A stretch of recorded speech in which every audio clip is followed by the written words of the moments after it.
is the aircraft we're supposed to be flying, but you can see there are other various types of aircraft here. Welcome to Leesburg Executive Airport in Virginia. This is a flight school plane and that's a flight school plane. And daring abroad continues, today being Kenyan pilot Captain Tom Rege's moment to share his story. And it's not been snowing. This is strange. No, this is bizarre. Last year, this season, but I mean, it must have snowed. No, because this is still beginning of December. So we don't get snow until January, February. Maybe February. we brought snow. I think you brought snow from Kilimanjaro or something. After several months of planning, yes, we flew to the US, and this is what we found at the Leesburg Executive Airport. It was snowing and we couldn't fly.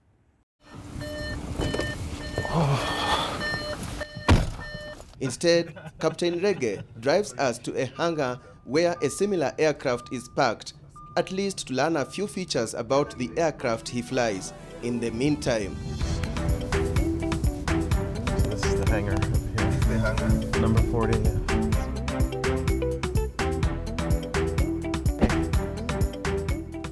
So this is one of our flight school airplanes here. This is a Cirrus SR-20. SR-20. Yeah. Okay. Yep. And it's a four-seater? It's a four-seater, yeah. Okay. Yeah. It's five. It's technically five, but this middle seat's very tiny, so yeah. No step? Yeah, no step. Yeah, there you go. Perfect. one of the key safety features of this aircraft is that it has an inbuilt parachute, meaning in emergency, it can come down safely thanks to the parachute. Tom owns a similar aircraft whose current price is about 65 million Kenya shillings. So if you want more light, we could open the hangar door. I don't know if you need more light, but Would my mother climb in here? it's for older people. It's a little bit difficult, but you get used to it. So what does Tom exactly do? I have a foundation, and we support programs and outreach in aviation for women and minorities, and that's been about 3 years going. And in addition to that, I'm also the director of flight training for Open Air, and Open Air is a flight school that we specialize in Cirrus aircraft. You train people to become pilots? I'm a certified flight instructor, and we have a team of flight instructors that people come and they train with us to become pilots. And so far, what has the foundation achieved in terms of its objective? I think it's slow. It's going slowly but surely. But I think one of the things we're doing is we participate in the board of the Aviation Expo, which is here in Leesburg, and that raises over $250,000 in scholarships and grants for students. Okay. That's a once-a-year thing. Beyond that, we give grants for for people who are interested in becoming interested in aviation, but we mostly focus on women and minorities. I worked in finance around technology for 18 years with Fannie Mae, and then I left Fannie Mae and worked in the .com space for a little bit, and then during that time I was learning to fly. So then once I left the last job, I decided to devote myself to flying full time and try to make it a career. So it's new.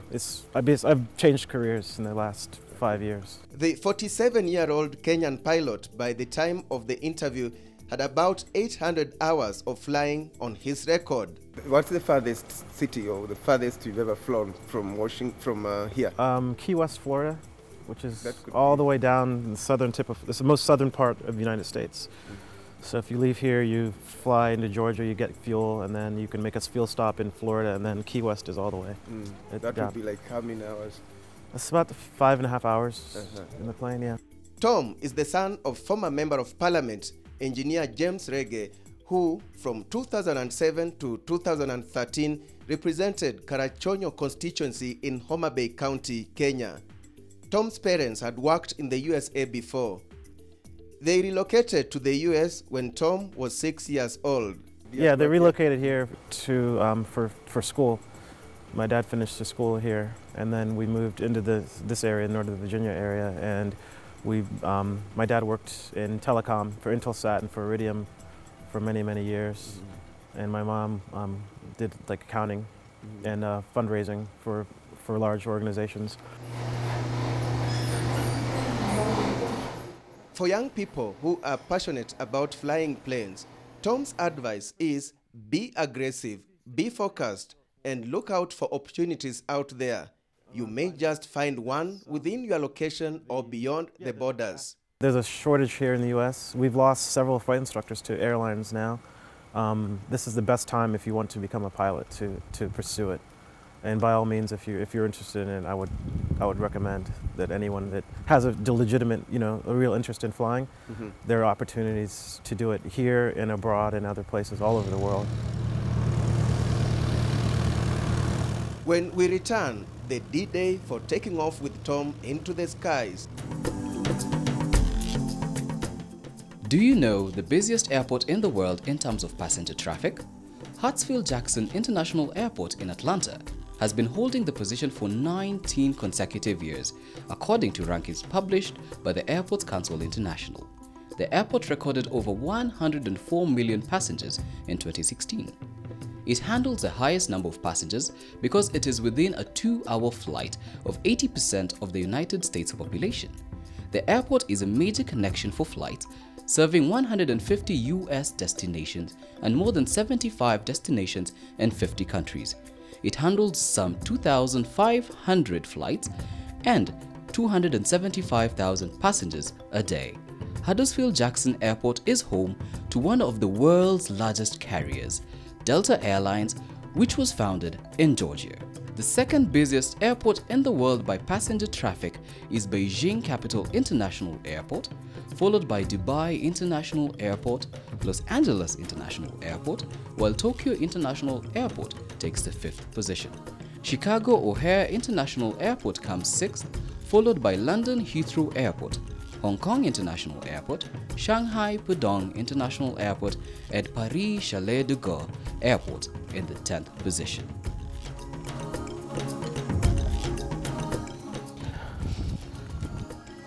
The weather has improved. It is sunny, but again, a little hitch. It is windy. So we may or may not fly depending on whether the strong wind subsides. In the meantime, Tom drives us to his twin brother's home to meet him and their mother, who is visiting for Christmas and New Year holidays. Chai. In the open kitchen, we interact as Tom and Fred help their mom to prepare a meal. A lot. It's roughage. After lunch, Tom informs us that weather is now okay to fly. So back to Leesburg Airport. All is set as Tom has already gone through the required pre-flight preparations. He tells us the airport is owned by the county of Leesburg in Virginia State. It's a smaller community airport and employs a lot of local people, and it helps actually contribute to the local economy. But no commercial aircraft or anything like that. It's mostly just general aviation, which we call people's personal airplanes, or flight training occur out of this airport. Well, after waiting for 4 days for weather to improve, that moment to take off finally presents itself. Captain Tom Rege is now ready to fly us into the skies of Virginia.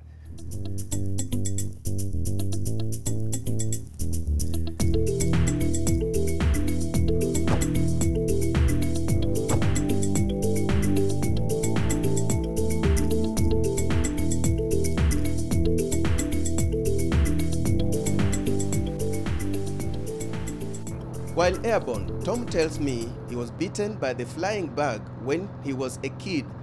One day while flying to Kenya across the Atlantic Ocean with his parents, the pilot invited him to the cockpit. And that was the beginning of his love for planes, he says. The pilot, you're always learning. That's the thing. I mean, I've never had a flight where I wasn't learning something. So, but most of my hours have been in this type of aircraft, the series. Oops, enough talk. Our time in the skies is over. Time to descend.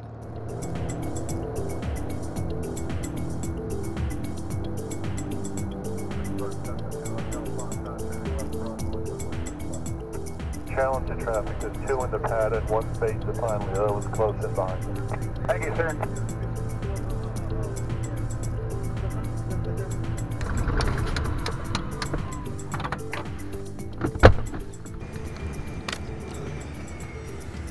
There you go, we've arrived. I felt like we were taking off and landing at Wilson Airport in Nairobi.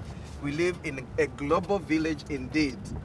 And for me, this probably would not have been possible if Captain Tom Rege would not have dared fly into the American skies.